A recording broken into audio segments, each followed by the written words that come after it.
What's up guys, welcome back to ManCave Collectible Reviews, coming at you today with another figure review. Today we're taking a look at a figure that I have been most excited for and very highly anticipating, the Super7 TMNT Ultimates Rocksteady figure. So this newest wave, Wave 3, has been hitting, folks have been getting it in the mail. I got mine from Big Bad Toy Store. Head over to Big Bad Toy Store for all your toy needs, whether it's Hasbro, Mafex, Hot Toys, and all the other major brands. They've got it along with $4 flat rate shipping. Click the link in the description to see what BBTS can do to fill that need you have in your collection. So head over there, link in my description if that's something you're interested in. They have a ton of products out there, a lot of really cool stuff up for pre-order right now as we speak.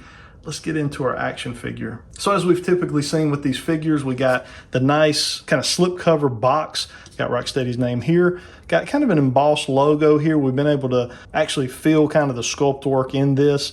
Got a picture of Rocksteady's head there. Up on top, we got our Ultimates logo. As we spin around to the back, we got a really nice TMNT logo there on the back. And coming back to the front, the really cool part about this is it is a slip cover. You just slip that cover right off to reveal your amazing Rocksteady figure. This guy looks phenomenal. I actually purchased two of these. He is my favorite villain in the TMNT world, and that dates back to even when I was a kid. But I think Super7 absolutely nailed this from what I can tell so far. We're gonna get him out here shortly, taking a look at his box is typical for what we've been seeing with the TMNT Ultimates from Super7. We can pretty much see most of his accessories here. I think he does have some hands accessories there behind him, but his weapons here up front, grenades, got his sewer shield there in the bottom right hand corner. As we spin around to the back, we do have a little write-up on Rocksteady.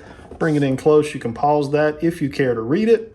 Let's go ahead and break this guy out of his packaging and see what we got.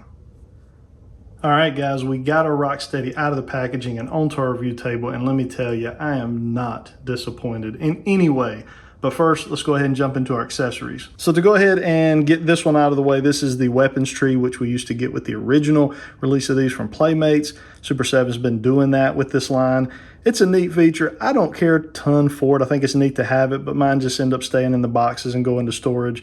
So I don't really use it for any type of display, but if you're into that, it's cool that they do provide it. Also, we get two additional hands. Both these are fist hands. As you can see, he actually comes out of packaging there with his holding hands. We also get three nicely painted grenades here. It's kind of hard to hold these so you can see them. They are painted with a little bit of a kind of gunmetal gray there and green for the grenade. Even got the pull pin there, painted in silver. And then the accessories that I'm most excited for, which one is his trusty knife, nicely painted in a dark gray on the handle, and then a gunmetal there for the blade. We got the very iconic city sewer shield. You can see there that this is set just to go in his hand. This is very reminiscent of the original Playmates toy. I can remember this was one of the parts, for whatever reason, I never lost to my original Rocksteady figure. And then lastly, he gets his gun, which is very similar to the gun that we even saw like in the video games that he would use. There is no paint on this unless it is painted fully.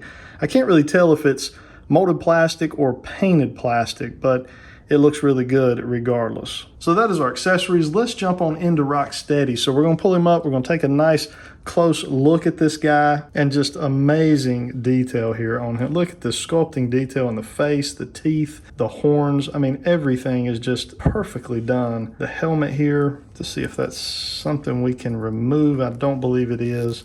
It appears to be glued to the top of his head there, but just unbelievable sculpting detail. And this guy is hefty. He is a solid chunk of plastic. You can see here, looks like he has stapled maybe a cut together. That's pretty cool. I don't remember that from the original toy. It could have been there. And due to everything being packed up right now, if you're not familiar with the channel, I'm actually adding an addition onto my home, which will be my new man cave. Right now, everything is packed up because we've repurposed the old man cave. Got his nice bracelet there with some bullets wrapping around it. Black tank top.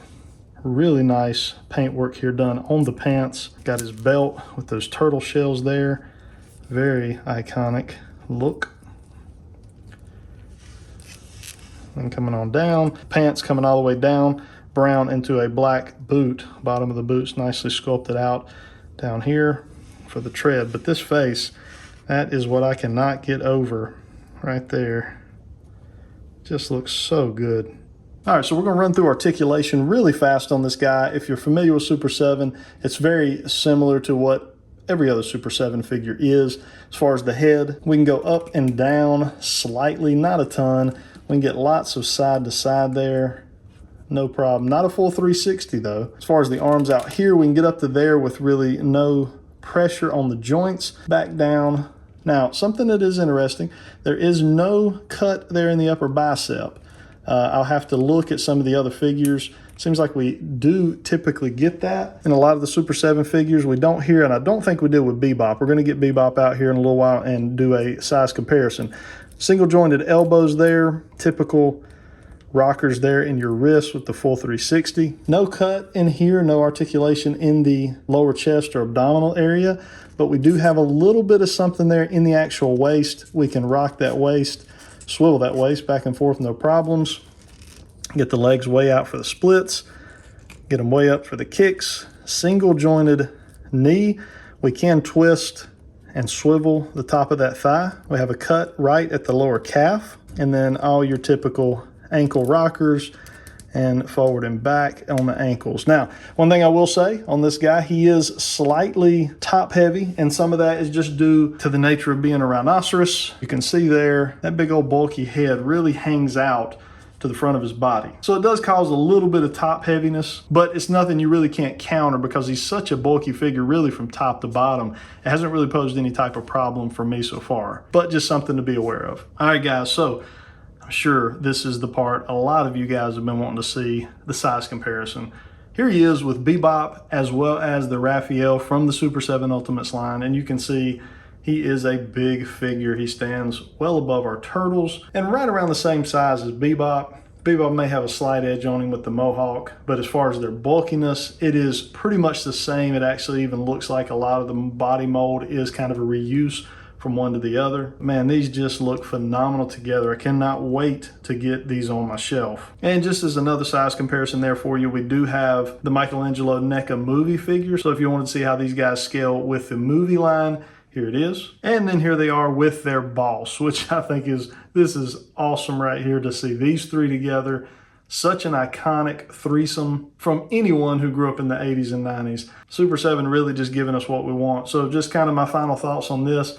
This will probably be a top 10 figure for 2021 for me, unless a lot changes over the next couple of months from other companies throwing in other figures to be able to knock this guy out. In fact, probably both of these guys at this current moment will be top 10 figures. I think Super 7 is just knocking it out of the park. I do know that their next wave, Wave 4, is scheduled to ship in 2021. It's going to be a pretty phenomenal wave as well, so we're very excited about that.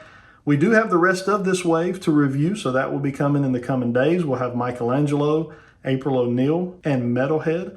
So this is an A-list wave here that Super 7 has given us. So be on the lookout for those videos in the coming days. Hit that like button if you guys enjoyed this video. Also, hit that subscribe button. We just hit our 6,000 subscriber milestone. We'll be doing a giveaway here sometime over on my Instagram page. If you have not followed me there, go over to Instagram and hit that follow button. That's where the giveaway will be done. So I want everybody to have an opportunity to jump into that if you're interested. And lastly, drop comments down below. Let me know what you think of this figure.